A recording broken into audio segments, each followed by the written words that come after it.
Good morning, dear students. In the previous class, we have discussed about the introduction about the earthworm.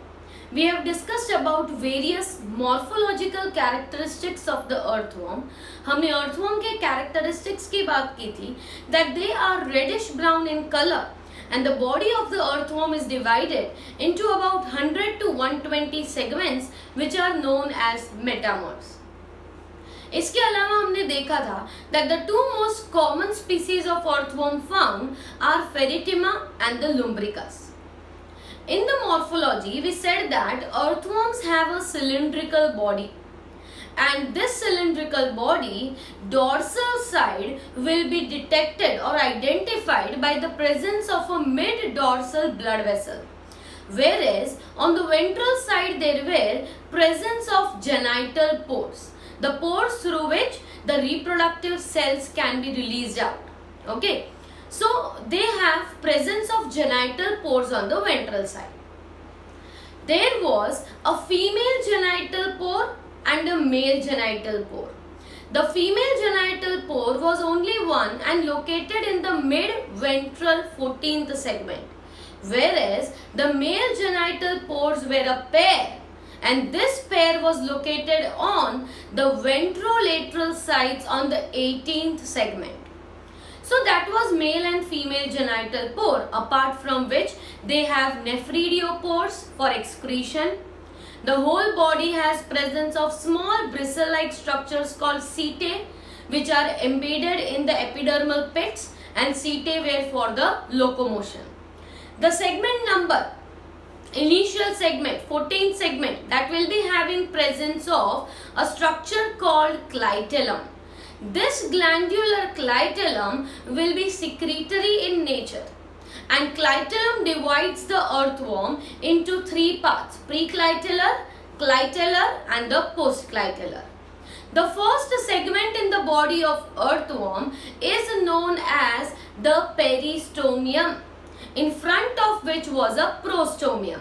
The prostomium was helpful for breaking up or making the cracks in the soil, whereas the peristomium has the presence of mouth and the buccal cavity. So that was some about brief introduction about the morphological characters of the earthworm. Now we are moving on to the internal body structure of earthworm. So very first thing we need to understand in the structure of earthworm is the body wall of the earthworm. जब हम earthworm की बात करते हैं तो हमें ये जानना जरूरी है कि उसकी बॉडी में कितने लेयर्स होते हैं और कौन से लेयर्स होते हैं. तो सबसे पहले जब हम बॉडी वॉल की बात करते हैं तो earthworm की बॉडी में सबसे बाहर, अगर हम earthworm का क्रॉस सेक्शन ले रहे हैं, right, this is an earthworm and we take a cross section, we will be able to see the outermost layer first, right. तो ये जो सबसे बाहर जो लेयर होता है, this layer is known as cuticle. This layer is known as cuticle. So the body wall of the earthworm has the presence of outermost layer called cuticle. So for cuticle we will mention that it is a thin, delicate, non-cellular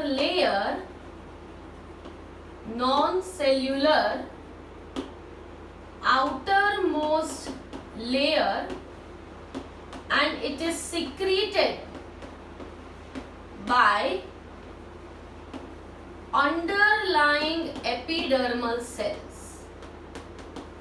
Underlying epidermal cells. तो सबसे जो बाहर का layer होता है उसे कहा जाता है क्यूटिकल, और ये जो क्यूटिकल होता है वो नॉन सेल्यूलर है, मतलब ये सेल्स का बना हुआ लेयर नहीं है. क्यूटिकल जो होता है, that cuticle will be released by the cells lying below it, और क्यूटिकल के नीचे जो सेल्स हैं वो कौन सा टिश्यू है, that is the epidermal tissue. So epidermal cells will themselves be producing the layer of cuticle. Cuticle will be protecting the moist body of the earthworm, क्योंकि earthworm की body जो होती है बहुत ही ज़्यादा soft और moist होती है, तो उसे थोड़ा प्रोटेक्ट करने के लिए उनके पास क्यूटिकल होता है. Below the cuticle, the next layer is the layer of the epidermal cells. उसके बाद क्या आ जाता है? Epidermal layer. So first layer was cuticle. Second we mentioned epidermal layer. So obviously epidermal layer is located below your cuticle layer. Okay, so epidermal layer, it is made up of single layer of columnar cells. A single layer, right? क्योंकि इनका epidermis जो है वो simple है, तो simple tissue में एक ही layer होता है, तो यहाँ पे there is presence of only one layer. And which type of cells are present? Columnar cells are present. That is column like cells का एक पूरा ही सिंगल लेयर जो हमें दिखेगा, that is what the second layer called epidermal layer. ये जो epidermal layer होता है उसमें कई तरह के सेल्स होते हैं. Some are secretory cells, okay, some are supporting cells, some are setae forming cells. Okay, so it consists of which type of cells? I said secretory cells. मतलब secretory cells को glandular cells भी कहते हैं, क्योंकि ये कोई ना कोई सब्सटेंस सिक्रीट करते हैं. जैसे कि बाहर का क्यूटिकल बनाना है तो उसके लिए जो पॉलीसैकेराइड्स की जरूरत है या प्रोटीन्स की जरूरत है, तो उन्हें रिलीज करने का काम होता है सिक्रीटरी सेल्स का. So secretory cells will be there will be setae forming cells, मतलब जहां से सीटे फॉर्म होंगे, राइट? क्योंकि setae are also embedded in the epidermis. Epidermis तक पूरे फंसे हुए होते हैं सीटे. So setae forming cells हम कह सकते हैं, right? Secretory cells, setae forming cells, some are supporting cells. तो ऐसे अलग अलग तरह के सेल्स होते हैं एपिडर्मिस में. है ये columnar sales he, but they can have some bifurcation, like some of the cells form setae, some of the cells are secretory, like this. So that was about the second layer. Now below the epithelial tissue, there is presence of the layer of muscles, and this layer of muscles consists of two types of muscles. So third is the muscle layer, right? और muscle layer जो है it consists of two types of muscles. दो तरह के muscles हैं, right? Outer circular and inner longitudinal, right? दो तरह के मसल्स हैं, तो मैं यहीं पे लेबल कर देती हूँ. ये जो व्हाइट कलर की कंटिन्यूअस लाइंस जो दिख रही है round, this is what it is the outer circular muscles. और उसके अंदर ये जो सेल्स की तरह इलोंगेटेड दिख रहा है, दैट इज इनर लॉन्जिट्यूडनल. मतलब सबसे बाहर है क्यूटिकल, उसके बाद आता है एपिडर्मिस, एपिडर्मिस के बाद आता है मसल लेयर. मसल लेयर में बाहर जो है वो सर्कुलर है और अंदर जो है वो लॉन्जिट्यूडिनल है. ठीक है, अब लॉन्जिट्यूडिनल के बाद हमें जो बड़ी सी कैविटी दिख रही है, this cavity is known as the cilium. The cavity is known as cilium, and this cilium is lined up by coelomic epithelium. अब lined up by coelomic epithelium मतलब cilium जो है, cilium is what? It is the fluid filled cavity that is present between the body wall and the digestive tract. मतलब ये जो अंदर है वो उसका डाइजेस्टिव सिस्टम का क्रॉस सेक्शन दिख रहा है, जबकि बाहर जो दिख रहा है वो है बॉडी वॉल. वैसे तो हम सिर्फ बॉडी वॉल स्टडी कर रहे हैं, राइट? पर जब हम सिलम की बात करते हैं तो सिलम जो है वो कौन सा होता है? ओरिजिन में मेसोडर्मल होता है, राइट? तो मेसोडर्म के दोनों तरफ एक एक एपिथेलियम आ जाता है, तो उसे कहा जाता है peritoneum. It is referred as peritoneum. So that is parietal and visceral peritoneum are two layers which are considered in the coelomic epithelium.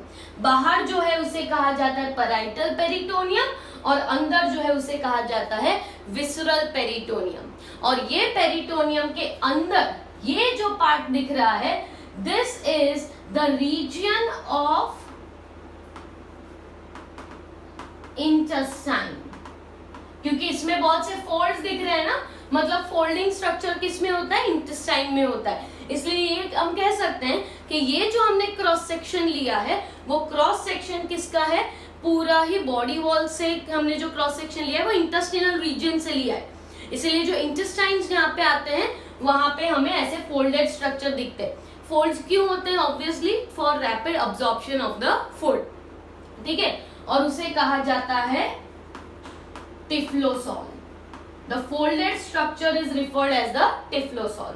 Students बाकी आप यहाँ पे एक देख सकते हो, एक ब्लड वेसल होगी and this is the dorsal blood vessel. Right, हमने पहले कहा था that there is a mid dorsal blood vessel that runs throughout the length of the earthworm on the dorsal side. तो dorsal side पे जो blood vessel है वो dorsal blood vessel, and same way there is a ventral blood vessel also. So dorsal blood vessel and ventral blood vessel will also be observed. यहाँ पे body wall है इसलिए हम intestines और बाकी के बारे में इतनी बात नहीं कर रहे, राइट? क्योंकि हमें बॉडी वॉल में सिर्फ कितना लिखना है, क्यूटिकल, एपिडर्मिस और मसल लेयर, और मसल लेयर के बाद coelomic epithelium. There is a coelom which is lined up by coelomic epithelium. Actually coelomic epithelium में दो लेयर आते हैं, आउटर लेयर और इनर. क्योंकि coelom है तो बाहर भी बाउंड्री है, अंदर भी बाउंड्री है. तो बाहर जो है उसे पेराइटल पेरिटोनियम और अंदर जो है उसे विसरल पेरिटोनियम कहते हैं. और उसके अंदर जो दिख रहा है वो क्या है, इंटेस्टिनल रीजन. अगर यहाँ पे स्टमक ड्रॉ किया होता तो फोल्ड्स नहीं होते. इंटेस्टाइन है इसीलिए ऐसे अंदर अंदर फोल्ड्स दिख रहे हैं, मिल रहे. और ये जो बीच में कैविटी है दैट इज ल्यूमेन, जहां से फूड पास होगा, राइट? तो फूड जो है वो यहाँ से पास होगा और ये जो है उसके बाहर इंटेस्टिनल लाइनिंग है अब्जॉर्प्शन के लिए. वैसे अलग अलग लेयर्स हैं. ठीक है, so these are coelomate organisms as you can see from the diagram. अब हम नेक्स्ट बात करते हैं about the digestive system of the earthworm.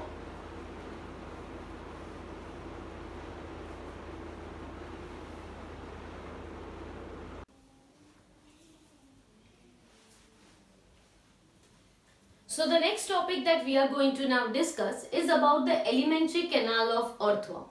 We have seen the introduction, the morphology of earthworm, the body wall, or we can say the anatomy of the earthworm, and now we are moving on to different types of organ systems present in earthworm. Obviously earthworm has an organ system level of organization and therefore there will be presence of different types of organ system. Digestive system, circulatory system, excretory system. These are some of the most well developed types of systems present in the earthworm. So let us now start with the alimentary canal of the earthworm. So alimentary canal of the earthworm will be a straight tube-like structure. A tube-like structure that begins from the first segment and ends, or you can say continues till the last segment. So we will mention that alimentary canal, it is a straight long tube and it extends from the first segment to the last segment. मतलब earthworm की जो alimentary canal है वो पहले segment से start होके जितने भी सेगमेंट्स उनकी बॉडी में है 100 to 120 वो पूरे में ही एक्सटेंड होगा. That will be there elementary canal. अब एलिमेंट्री कैनाल की जब बात करते हैं the first segment of the elementary canal itself includes the mouth. So segment number 1 we will mention over here. Segment number 1 is their mouth. पहला segment which is the first segment known as peristomium. तो peristomium में क्या present होता है? Mouth होता है, and mouth is just the opening, so it will lead into the buccal cavity. So segment number 1 to 3, I am writing the segment number on this side, okay? So segment number 1 to 3 will be their buccal cavity, right? Once first जो segment होता है मतलब terminal side पे, तो पहला ही segment है उसमें mouth है, और माउथ जो है वो एक कैविटी ही है, right, opening, and this opening opens into the buccal cavity. So segment number 1 to 3 will be their buccal cavity.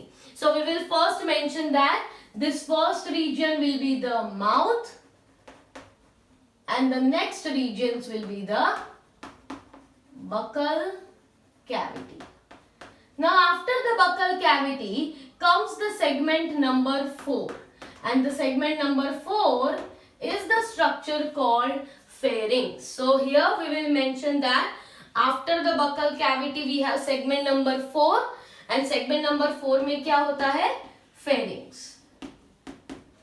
तो पहला ही segment mouth है, फिर 1 to 3 में extend होगा their buccal cavity, और segment number 4 में present होता है pharynx. Now comes segment number 5, 6 and 7, और ये तीनों segments में present होता है a small tubular structure called esophagus. So segment number 5 to 7, right? Segment number 5, 6 और 7, इनमें क्या present होता है? Esophagus. So earthworms have the first segment mouth, the second, third as the buccal cavity, the fourth segment will be the pharynx, and then after the small tubular part which is called as esophagus. Now this esophagus opens in segment number 8, or sometimes considered both 8 and 9. वैसे तो 8th segment में होता है gizzard, but you can say that it extends from 8 and 9 segment also, ठीक है?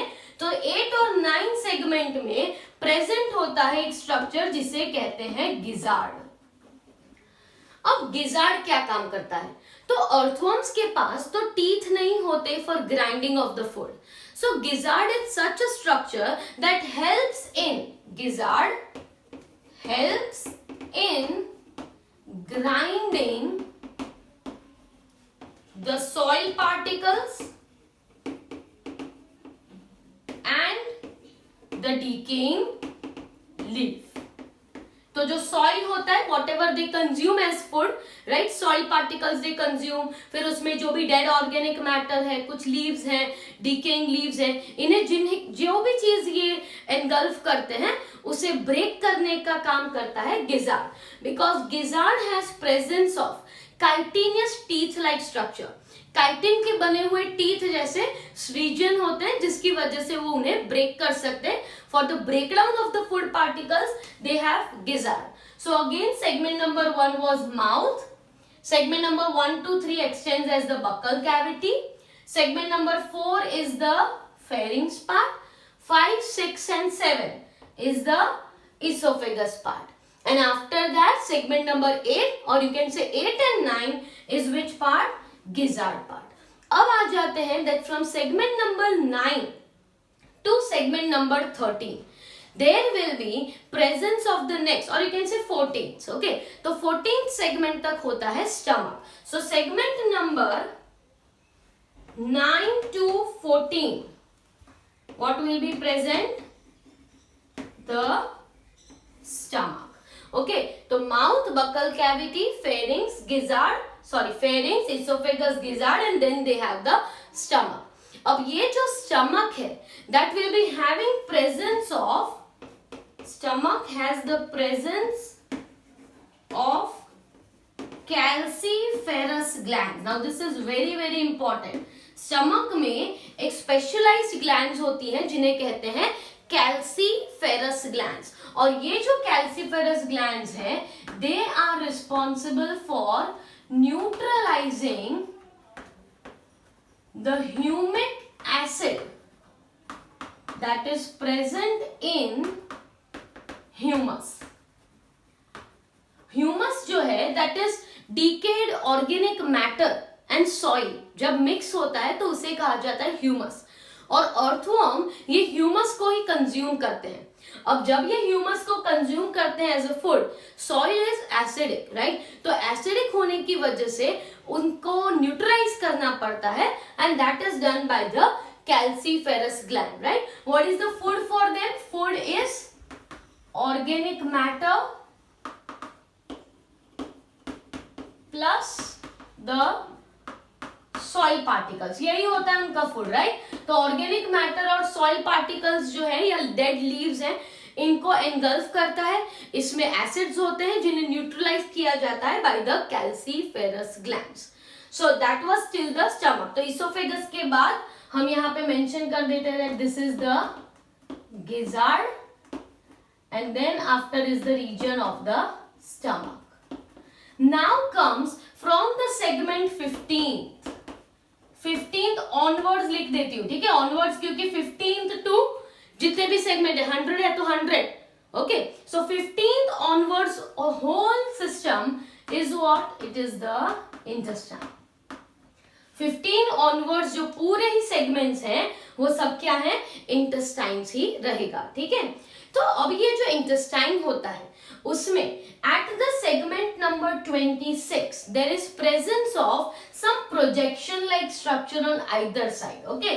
सो segment number 26 has presence of a structure called intestinal caeca. What it is called? Intestinal caeca. I am mentioning it over here. Intestinal caeca.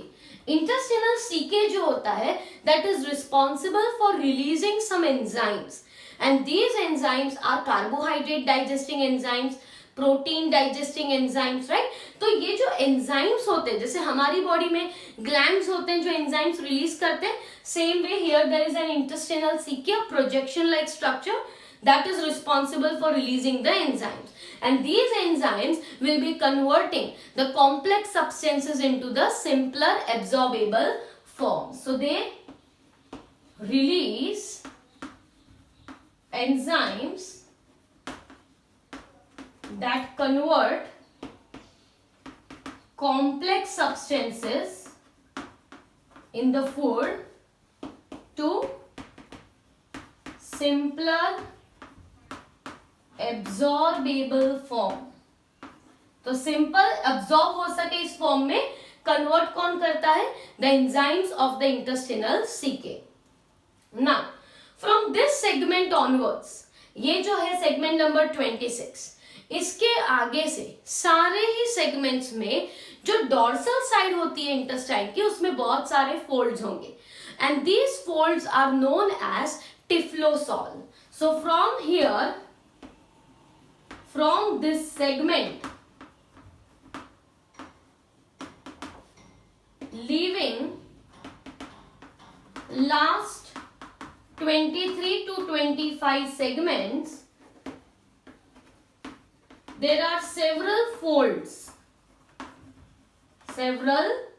folds on dorsal side, and these folds are known as typhlosole. Okay, मैं क्या कह रही हूं देखो, 26 segment से लेके last segments तक. अब लास्ट में कितने छोड़ देने हैं? लास्ट 23 to 25 नहीं गिनने, जैसे कि 125 सेगमेंट्स हो, राइट? सो 100 से लास्ट 125 छोड़ दो.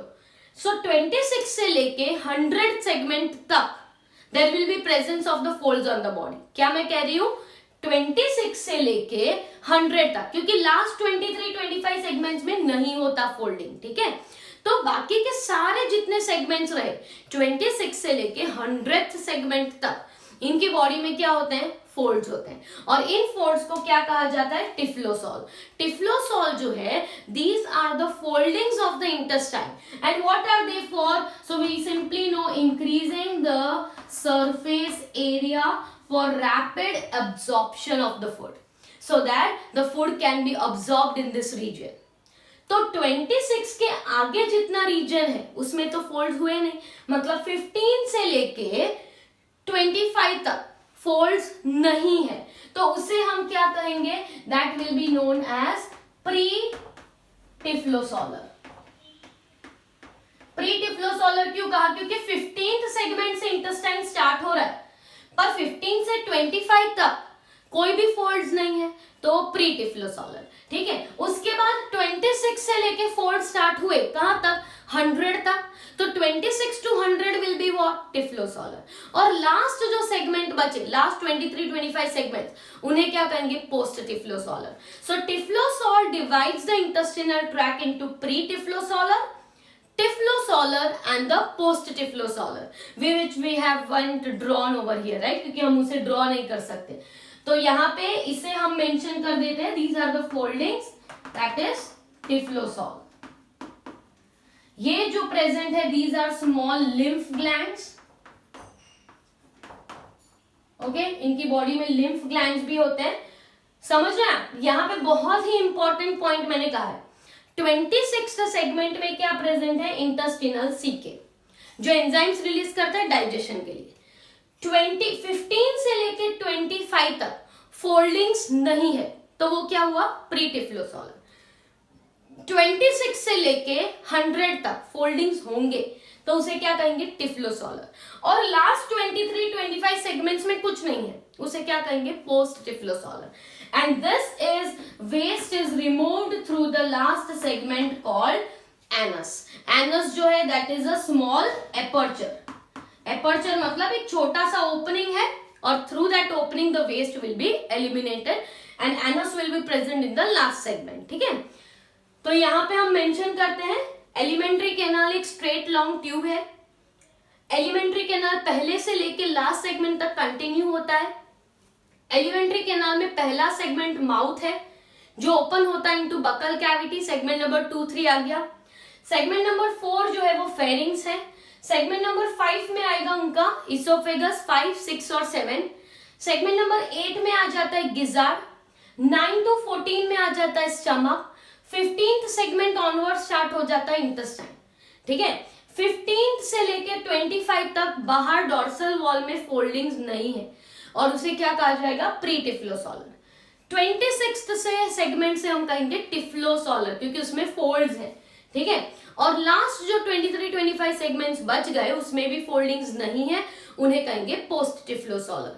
And lastly the elementary canal opens into the anus, which is a small round aperture through which the waste is removed। यहाँ पे स्टमक में कैल्सीफेरस ग्लैंड्स बहुत इंपॉर्टेंटली याद रखना है, जो फैट्स को न्यूट्रलाइज करता है, और 26 सेगमेंट में इंटेस्टिनल सीके याद रखना है, जो डाइजेस्टिव एंजाइम्स रिलीज करता है, right? And these enzymes will be converting complex substances into simpler form which can be absorbed in the tiflosolar region. So that was about the alimentary canal of earthworm. In the next class we will talk about the circulatory system of earthworm.